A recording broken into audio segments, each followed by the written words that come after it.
Poco has a new mid-range phone, the Poco X5, and it aims to bring even more value than ever before. But a lower price also comes with a few cuts here and there to fit the budget, so is the Poco X5 still competitive? I'm Will for GSM Arena, and let's find out in our full review.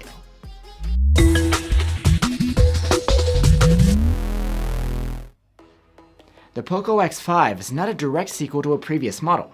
Last year there was only a Pro version, and this year introduces a vanilla version alongside the new Pro. The two models are quite different. While the Poco X5 Pro aims to provide meaningful upgrades, the X5 offers almost the same feature set as the X4 Pro, but at a lower price. I say almost because something's gotta give, and a couple of the features have been downgraded for the vanilla model for the sake of savings. Let's start off though with the design. The back panel is made of plastic with a frosted finish, and ours is in blue. The matte frame is made of plastic too. Probably the most notable accent is the large black patch with a Poco logo next to the camera bump. The screen is very similar to that of the X4 Pro. It's a 6.67-inch OLED with a 1080p resolution and a 120Hz refresh rate. The brightness is comparable here. We measured a maximum of around 460 nits with a manual brightness slider, and this can boost up to 730 nits in auto mode if you need it. The quality of the display is also similar. It's pretty good. The picture is sharp and contrasty, and the colors can be accurate depending on the color mode you choose. There's also no HDR support here.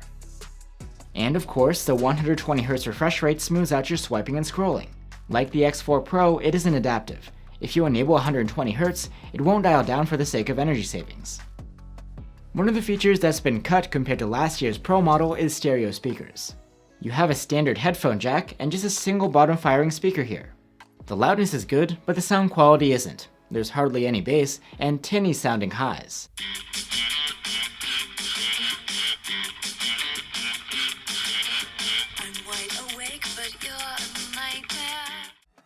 To wake up and unlock the Poco X5, there's a side-mounted fingerprint reader built into the power button.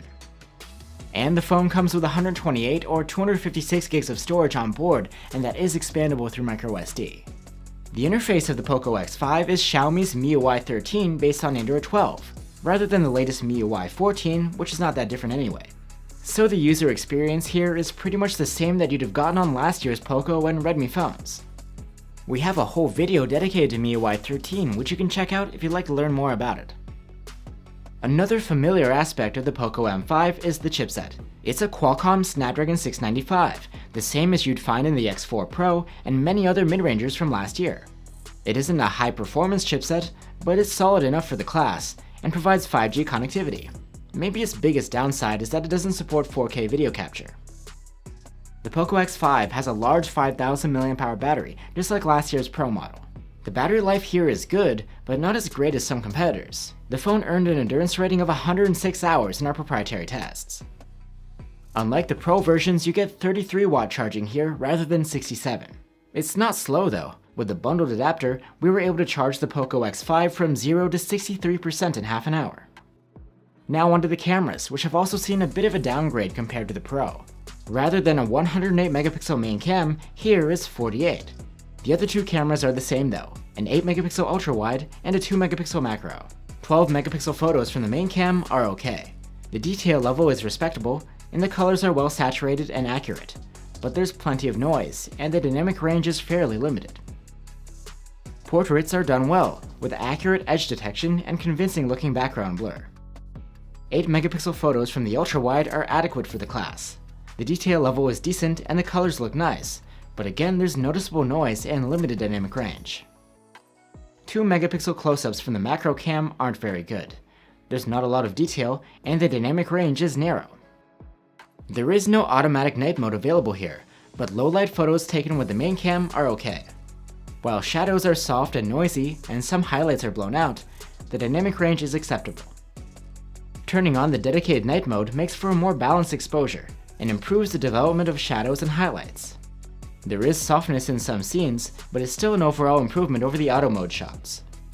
The ultra-wide cam's low-light photos aren't great. They're soft, noisy, and the colors are desaturated. Selfies from the 13 megapixel front-facing cam are alright.